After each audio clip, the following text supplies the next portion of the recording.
we black people can relate to. And he was a black, and he was black, right? No, he wasn't. He wasn't? He was white or.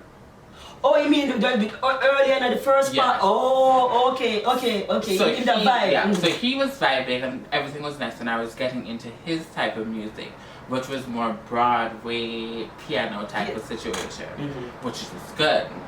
But he wanted to experience our culture, our Caribbean culture, but then he still had his, reservedness to what we were bringing to the table.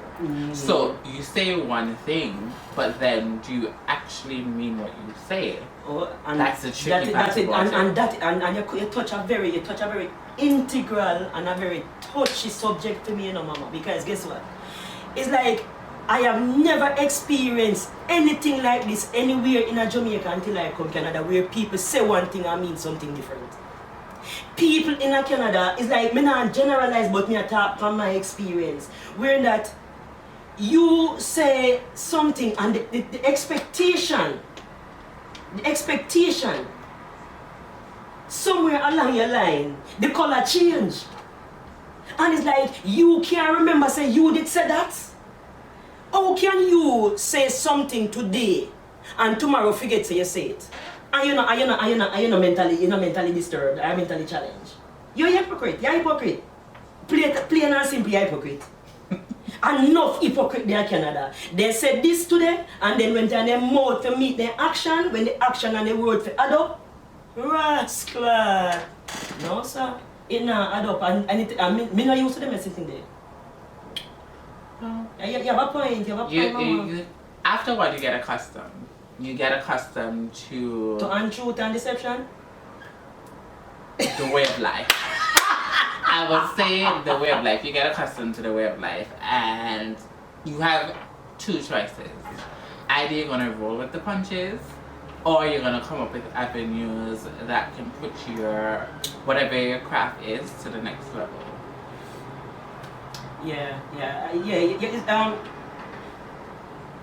Because you balance me out, you really balance me out, because I tell you something, say, you see when you come on to the deception part, me then go down that road far and wide, but that's a story for another day, because guess what? It's true you talk, which is what we are doing basically, which is what we are doing right now, because we realize that, and many a times, for the amount of times because we are here doing it regardless, and we are doing it this way regardless because of the amount of times that we were burnt because of people who said they were going to and didn't.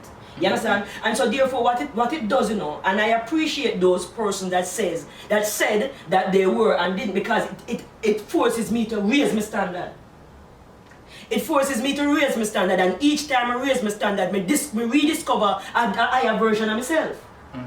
Understand? And in doing that, we are able to know, we are here now, doing it regardless, sharing experiences, and you can bet to look forward next time we may have one or two guests, coming on to share their experiences as well.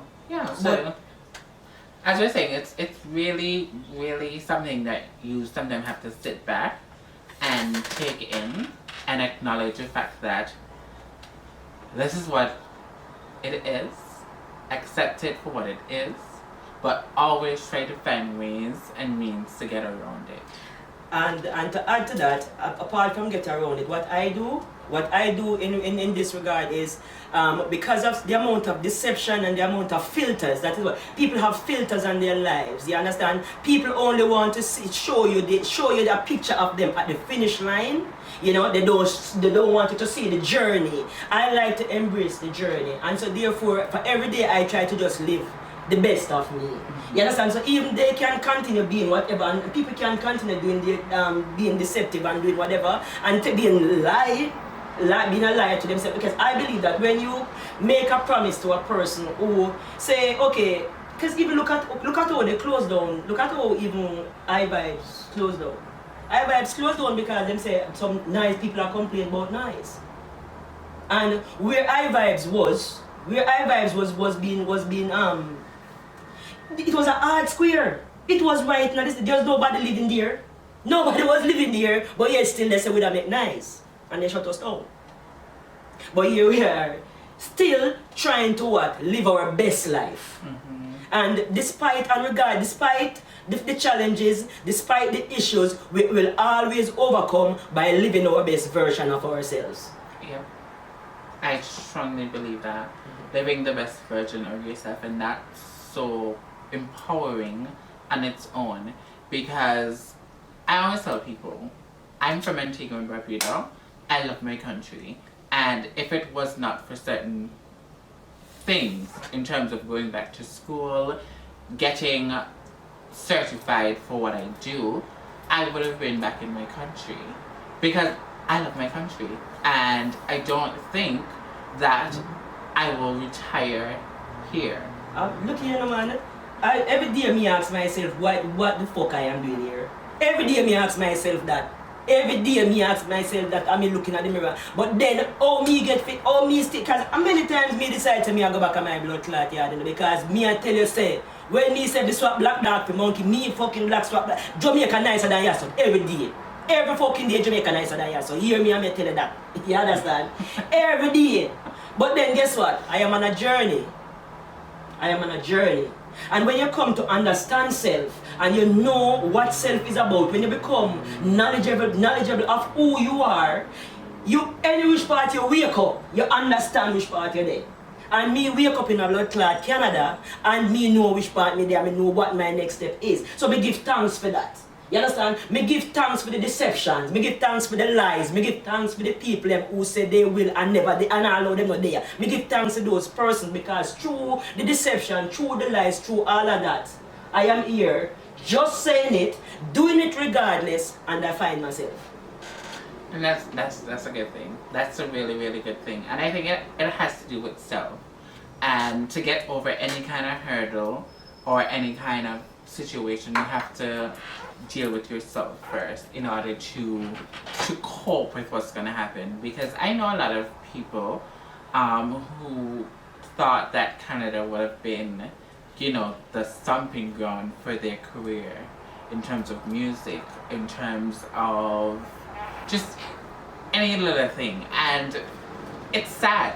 It's really, really sad that you come here and the only avenues that you have are avenues that you have to give something to get something. And you might say, okay, let's do it, but then at the end of the day, when you have to belittle yourself to give your body up for an opportunity, and then when you get the opportunity is not what that person said the opportunity is going to be like, because there's a lot of clause and gray areas in that whole situation, then you start second guessing yourself. You start thinking. Yo, wonder say, what the fuck? What I didn't mean. Hey, me go for the first time I come to Canada, you know, and me go on a job interview. Remember, say me I go on a job interview as a store manager. I'm going for a store manager interview. You understand? Cause me I come from Jamaica with my blood clot qualification them long so me think so now me I going cause normally me would have never go in on blood clot, so me looking at this I would have never like me put on nothing but my qualification put me higher than a store in Jamaica, but me come here so cause me willing say boy me humble myself and me go start from scratch. Me no because me good like that, me can start from bottom and anyway and reach to the top in no time. But don't fucking tell me no lie. Don't lie to me. You know say, I go for the interviews there. And I am from a third world country, so-called third world country, them say, so you have to come now to a first world country, so you have to come with certain level of expectations. Can you not believe me say, my first interview was in the middle of the blood clot passageway at the store. At the store, I was like, But anyway, when I turn up, because I store now and I'm saying, alright, you have to go learn. I don't have no fucking store experience. I work in